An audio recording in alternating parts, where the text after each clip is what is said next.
I found the email by chance, a bank alert screaming about a $50,000 transfer. My coffee sat cold on the desk, its bitter steam fading as the AC's low hum droned like a bad omen. 50 grand. Our savings, the dream of a lake house, our buffer against this shaky 2025 economy, gone. My fingers froze on the keyboard, the screen's glow burning my eyes. Who was she paying? I'm just a guy, 47, a logistics manager dodging AI layoffs in Raleigh's suburban sprawl. 2 cars, a mortgage, our daughter in college. She's always been the spark, charismatic, her laugh like wind chimes. But lately, she's been off, wired, dodging my gaze, her TikTok smile too polished. I chalked it up to midlife. Now, my gut churned like a rusted engine. Betrayal stinks worse than regret. Her laptop was open, a careless slip. The spam folder hid the email, but I dug deeper. Deleted browser history, but a cached page lingered, a Miami condo listing, all glass and ocean views. My chest clamped tight, breath shallow. We can't afford that. Then, her phone's backup betrayed her, texts from Eric. Babe, penthouse booked. Can't wait. My hands shook, the phone's sleek glass mocking me. Eric. Not me. Bank statements told a uglier story. Transfers to an unknown account, starting small 6 months back, then ballooning. The last one, 2 days ago, gutted us. Whiskey burned my throat as I poured a double, the oak scent sharp. Our daughter's photo on the desk, her prom smile, stopped my scream. Would I shatter her world for the truth? Or was I too proud to admit I'd been played? Eric's email was cryptic, we're close. Keep it quiet. Close to what? A scam? Greed? Her perfume, jasmine and lies, clung to the air. My mind spun, lust, money, or something darker. I couldn't confront her yet. No proof. But each click deepened the dread. Was she a lovesick fool or the one pulling strings? She came home late, heels clicking on our scuffed hardwood. Her hair caught the hallway light, a halo hiding horns. Rough day? I asked, voice steady, my rage a coiled spring. She nodded, eyes flicking to her laptop. Panic flashed, she knew I'd been close. Her fingers brushed a jade bracelet I didn't recognize, glinting like her secrets. Tomorrow, I'd call the bank. But what if the truth cut deeper than her lies? The bank's hold music was torture. Some AI-generated jazz loop mocked me as I gripped my phone, the plastic creaking. Morning light sliced through our kitchen blinds, glinting off her untouched coffee mug. Lipstick stained its rim, her shade, too bold for a Tuesday. I'd called the bank to trace the $50,000, but my stomach knotted. What if her betrayal was just the tip of something uglier? The rep finally picked up, her voice clipped. Sir, that account's in the Caymans. We can't access it. Caymans? My mind reeled. She wasn't just sneaking off with Eric, she was hiding money offshore. I pictured her sipping cocktails in that Miami penthouse, her laugh echoing over waves. Was I the fool who'd funded it? The kitchen smelled of burnt toast, her breakfast abandoned. She'd rushed out, claiming a work emergency. Work. Right. She's a marketing exec, always glued to her AI tablet, pitching campaigns for brands nobody trusts anymore. Lately, her late nights piled up, her excuses flimsier than our budget. I checked her office desk, its mahogany scratched from years of us arguing over bills. A locked drawer caught my eye. I jimmied it open with a paperclip, heart pounding like a bad TikTok beat. Inside, a burner phone. Cheap, no passcode. My fingers trembled as I opened it. Texts from Eric, wire the rest soon. They're watching. They? Who? My throat tightened, whiskey's ghost lingering from last night. Another text, the condo's a front. Stick to the plan. A front? For what? Laundering cash. My head spun. She wasn't just cheating, she was neck-deep in something shady. I googled Eric. Nothing solid, just a ghost of a LinkedIn profile, consultant, no photo. Rage mixed with shame. How'd I miss this? Our life wasn't perfect, but I thought we were a team. Now, I saw her jade bracelet in my mind, glinting like stolen cash.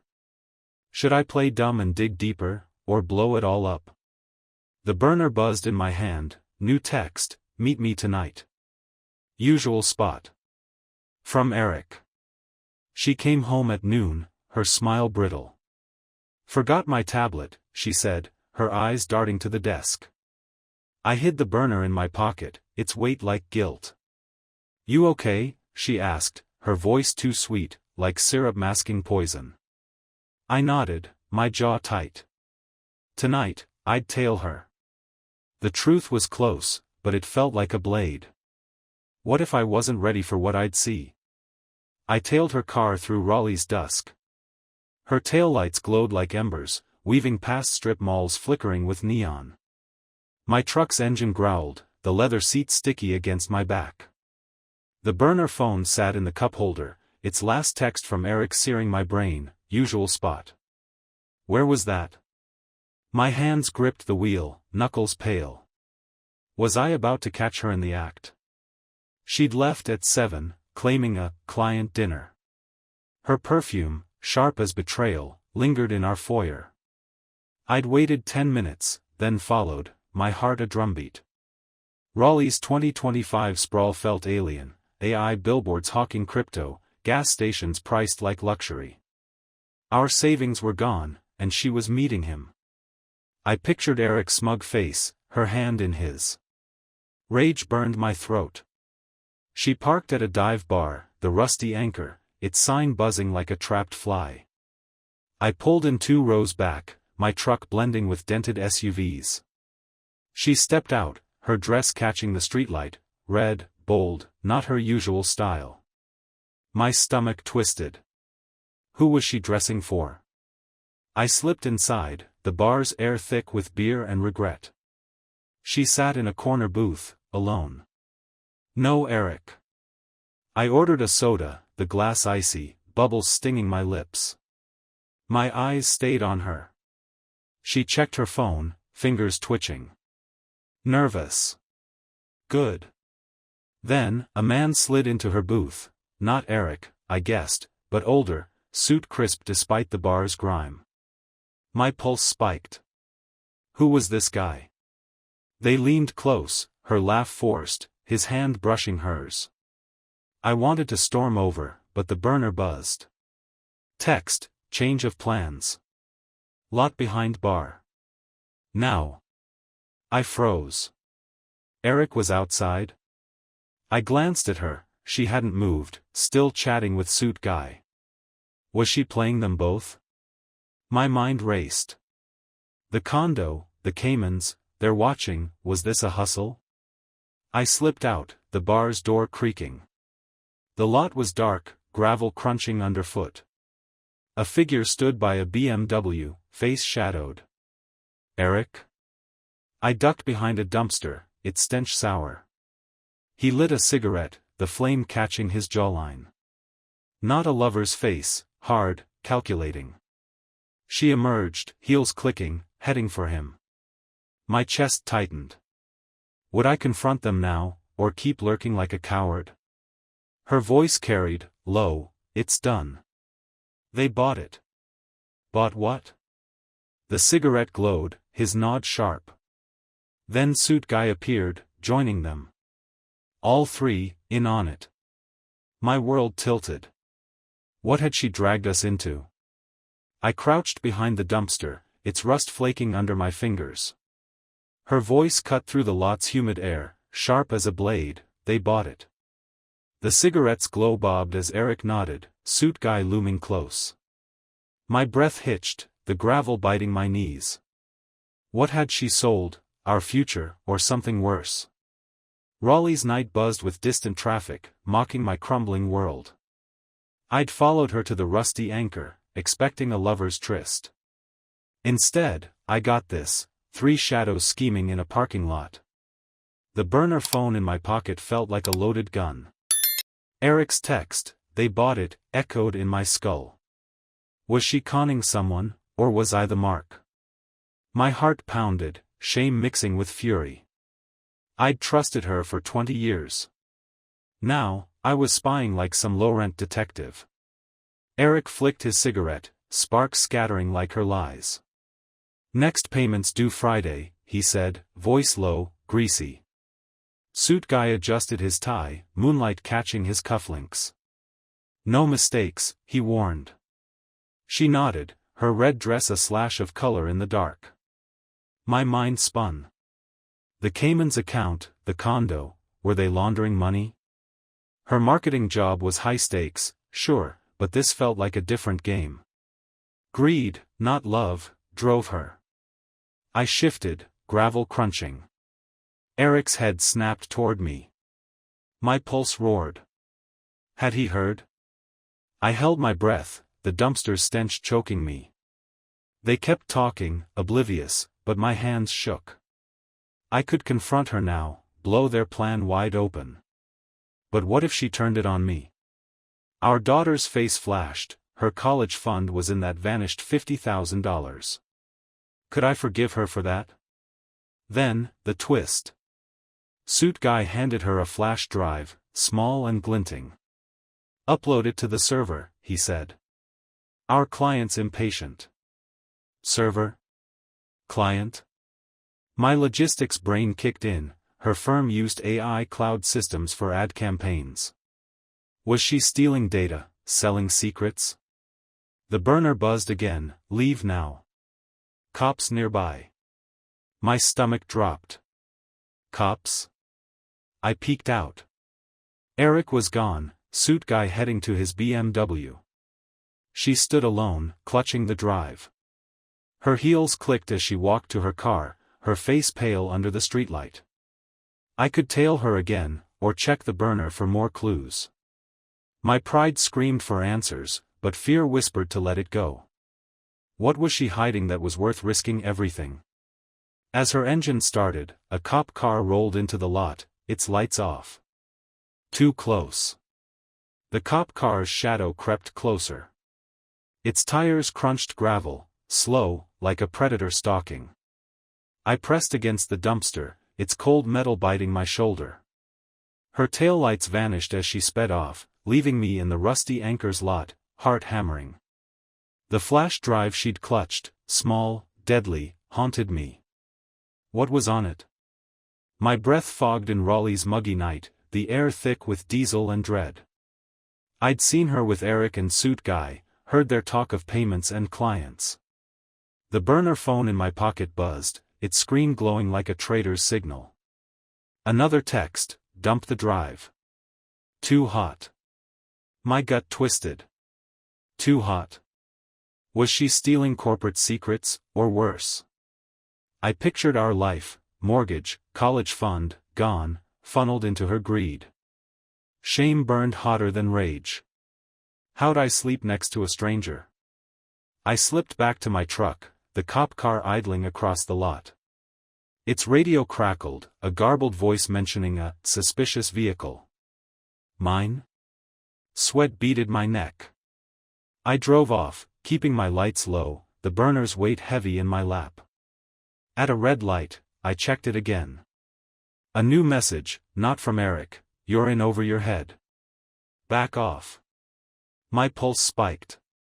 Someone knew I was digging. Home was quiet, her car gone. The kitchen clock ticked, mocking my paranoia. I booted her laptop, its fan whirring like a trapped insect. Her email was locked, but I found a draft: "Data's ready, $200,000 or I walk." My jaw clenched. She was blackmailing someone, her firm. Suit guy. The Cayman's account, the condo, the drive, it wasn't just Eric's scam. She was the architect. My wife, the hustler. I almost laughed, bitter as old coffee. Then, the twist. A notification pinged, her AI tablet, left on the counter, synced to her work cloud. I tapped it. A file labeled Project Lux opened, spreadsheets, names, offshore accounts. One name stood out, her boss, Margaret. Was she double-crossing her? My hands shook. If I exposed her, our daughter's future was toast.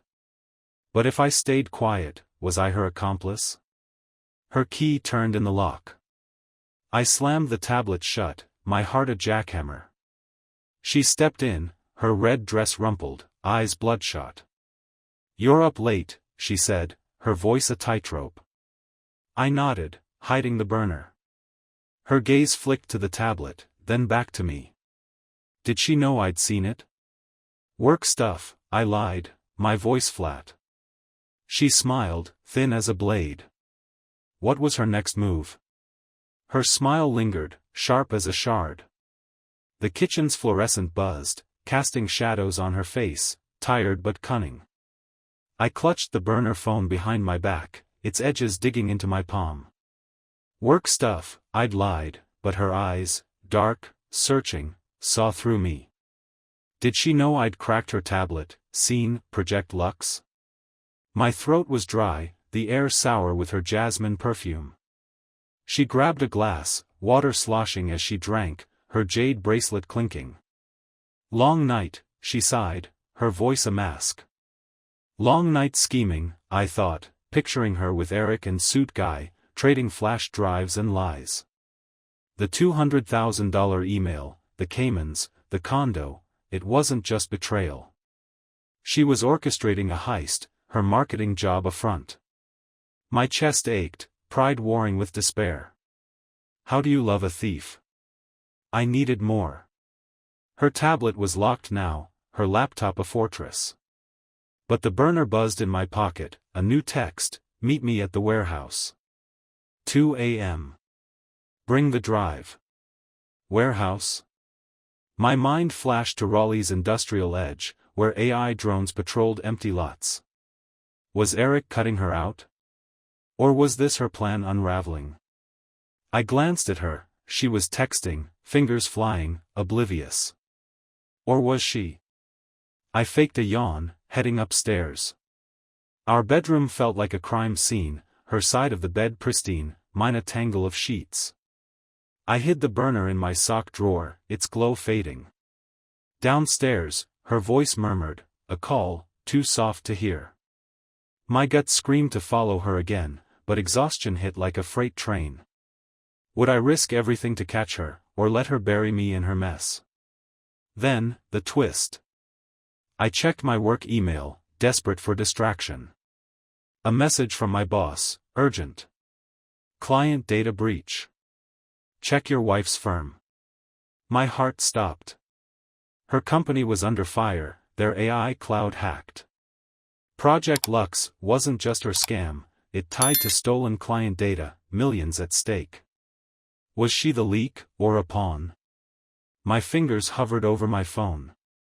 Should I tip off the cops, or protect her? She climbed the stairs, her steps slow, deliberate. "You okay?" she called, pausing at the door. Her silhouette filled the frame, a stranger in my home. I nodded, my voice gone. The burner's text burned in my mind, 2 a.m., warehouse. I'd go. I had to know. But as she slipped into bed, her breath steady, a new fear hit. What if she wasn't running from Eric, but setting a trap for me? The warehouse loomed like a ghost. Its rusted gates creaked in Raleigh's pre-dawn chill, the air heavy with oil and damp concrete. I parked my truck a block away, the burner phone's glow my only guide, 2 a.m. Bring the drive. I didn't have it, but I had questions. Her lies, Eric, Suit Guy, Project Lux, cut deeper than any knife. Was I chasing her truth or my own ruin?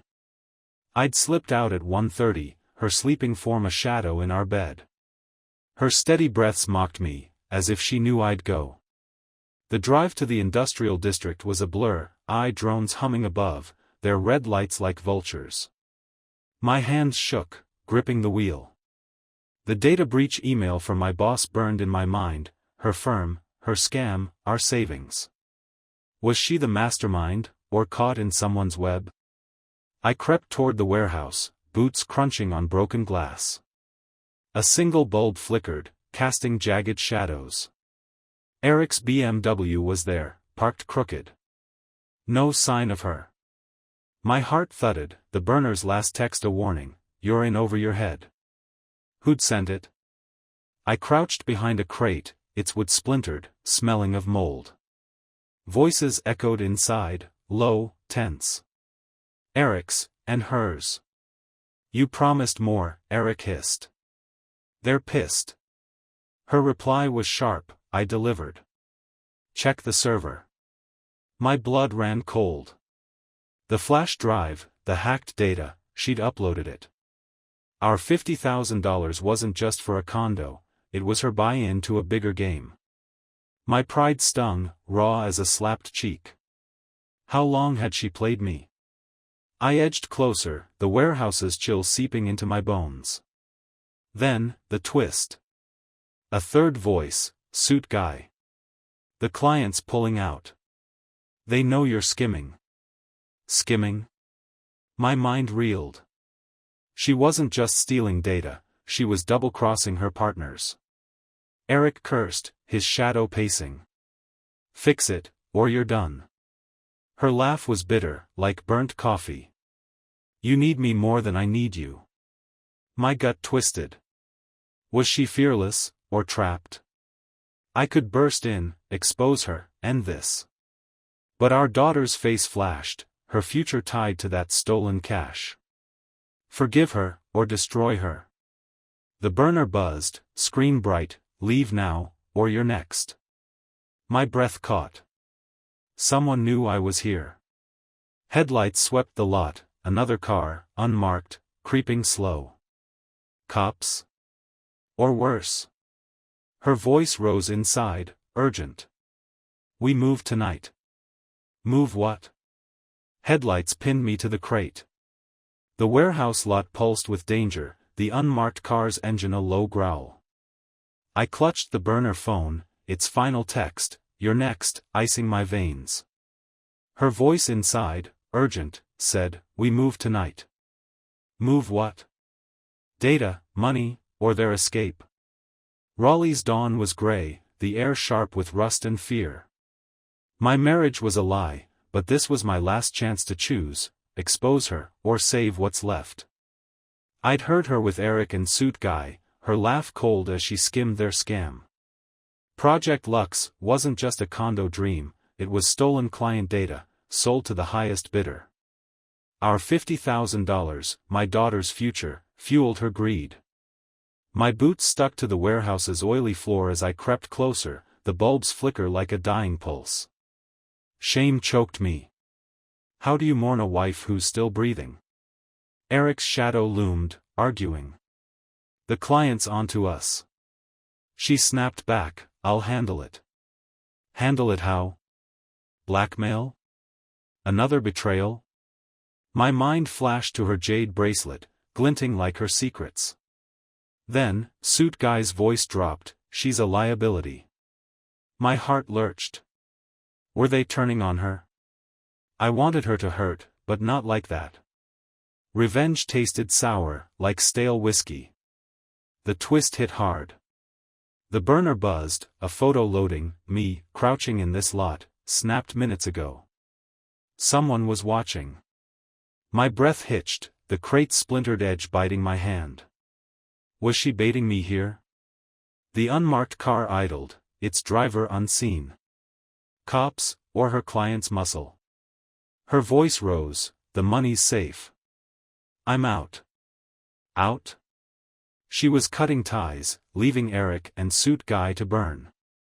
I could run, let her vanish with our cash. But my daughter's face stopped me, her college dreams, our home, my pride. I stood, legs shaking, and stepped into the light. "Enough," I said, voice raw. She froze, eyes wide, caught. Eric lunged, but suit guy held him back. The car's door opened, her boss, Margaret, stepped out. "You played us all," she said, glaring at her. My wife's empire crumbled, her mask gone. I filed for divorce that week. The cops got Eric, but she cut a deal, spilling everything for immunity. Our savings were gone, but I kept the house for our daughter. Her bracelet sat on my desk, a relic of her lies. I could have exposed her publicly, ruined her. Instead, I walked away. Was I weak, or free? As I signed the papers, her perfume lingered in my mind, a ghost I'd never outrun.